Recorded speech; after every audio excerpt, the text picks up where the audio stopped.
Resolution of force, यह जान है फिजिक्स और इंजीनियरिंग मशीन की। चलिए हम जानते हैं इस दो वेक्टरों के बीच में कितना फोर्स लगता है।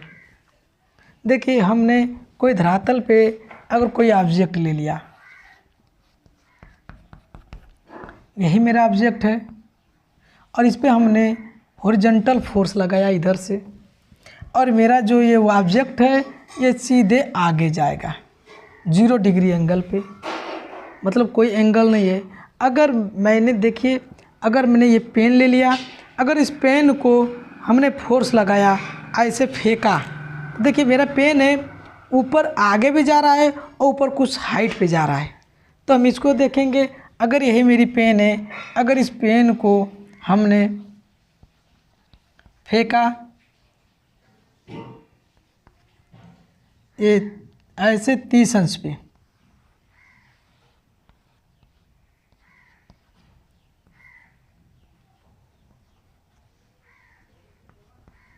तो मेरा पेन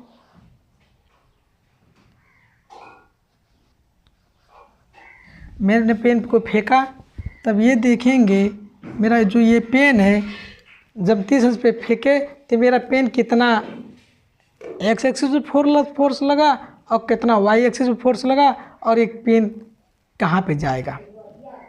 अगर इसी पेन को हमने 45 अंश पे फेंक दिया,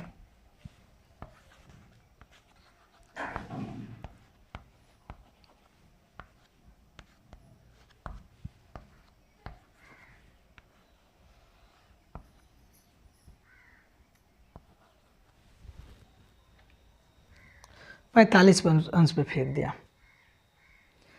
तब मेरा पेन एक्स एक्सिस पे कितना जाएगा और वाई एक्सिस पे।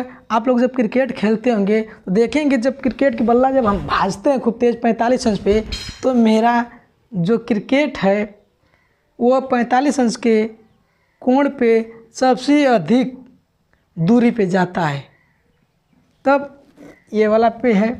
और आगे अब इस पे देखेंगे कितना हॉरिजॉन्टल फोर्स लगा और कितना वर्टिकल फोर्स लगा। दूसरा, अगर हम इसी को 60 अंश पे फेंकें, वर्टिकल और हॉरिजॉन्टल, फिर इसी को हम कितने अंश पे फेंकें, उसी ऑब्जेक्ट को 90 अंश पे,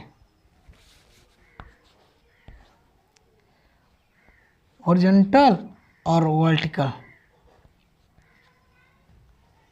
तो 90 अंश पे फेंकेंगे तो इस पे हॉरिजॉन्टल फोर्स कितना लगा और वर्टिकल फोर्स कितना लगा। अब हम आपको थोड़ी सी परिचय कराने जा रहे हैं ट्रिग्नोमेट्री का।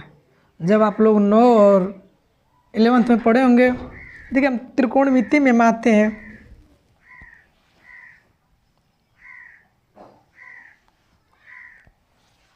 देखिए इसको हाइपोटेंसीज बोलते हैं, हाइपोटेंशियल बोलते हैं। अब इस पे देखिए, अब हम इसको क्या बोलेंगे, इस वाले को परपेंडिकुलर बोलेंगे और इसको बेस बोलेंगे।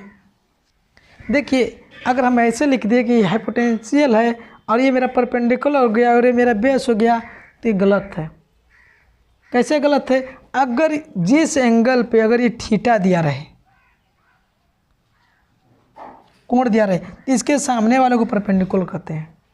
अगर ये थीटा इधर दे दिया तब मेरा परपेंडिकुलर ये होगा। तो चलिए अब हम इसी पे देखेंगे। आपको ये चीज़ याद होगा, साइन थीटा बराबर लंब बटा के कर्ण, लंब बटा के हाइपोटेन्यूज, तो लंब मेरा P बटा के H, तो P बराबर H साइन थीटा। तो P मेरा क्या हो गया, यही हो गया P मेरा हो गया कंपोनेंट ऑफ, देखिए इधर जा रहा है पोर्ट वर्टिकल, तो component of R along y axis.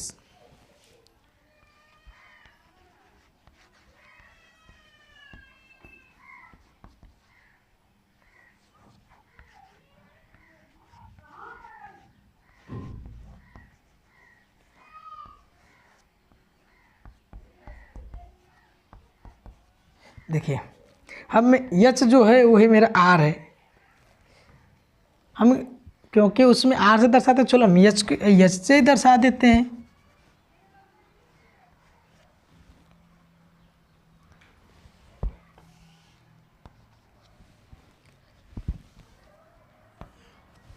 चलिए अब देखिए, अब ये तो मेरा हो गया।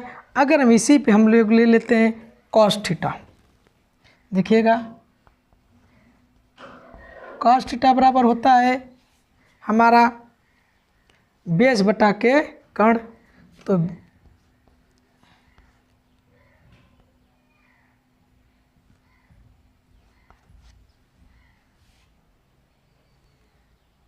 यहाँ से देखिए b बराबर, इसको इधर ला दिए तो यहाँ हो गया b बराबर हो गया H C U S cos theta. इसी को बोलेंगे कंपोनेंट ऑफ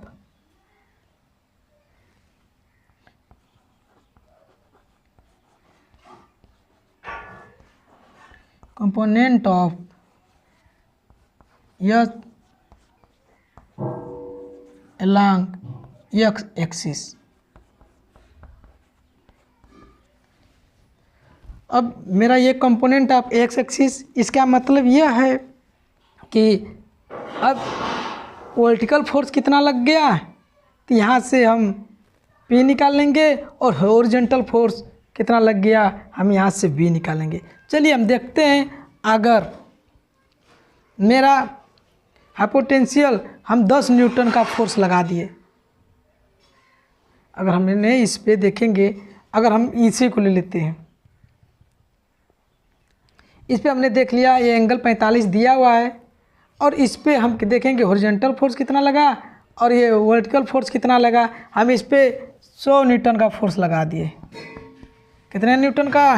100 न्यूटन का फोर्स। तो हॉरिजॉन्टल फोर्स परपेंडिकुलर फोर्स कितना लग गया? देखिए अभी हम आपको फार्मूला बताए हैं, P बराबर एच साइन थीटा। तो एच मेरा कितना लग गया है 100 साइन 45 अंश का मान कितना होता है? 45 अंश का मान 1/2। तो देखिए 100 साइन का मान होता है 1/2। इसका मतलब हो गया कि 100/2। काटेंगे इसको तो ये हो गया 50/2। इतना न्यूटन फोर्स लग गया। कितना पे? देखिए वर्टिकल फोर्स लग गया। मतलब अगर हम किसी चीज़ को ऐसे सीधे दिए 45 अंश पे, तो मेरा ये वर्टिकल फोर्स लग गया 50/2 न्यूटन अपवर्ड। अब हॉरिजॉन्टल फोर्स कितना लगेगा? अब देखिए ये तो वर्टिकल फोर्स हो गया। अब हॉरिजॉन्टल फोर्स देखिए आपको पता है yes COS horizontal force B बराबर यस COS कॉस थीटा। तो देखिए यस का मान 100 न्यूटन है, कास थीटा COS कॉस 45 अंश।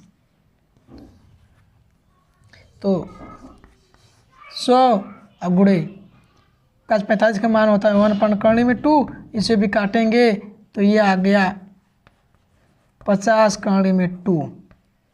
ये मेरा आ गया हॉरिजॉन्टल फोर्स। मतलब इसी तरह हम लोग निकाल लेंगे 60 अंश पे 90 अंश पे। तो ये बड़ा इंटरेस्टिंग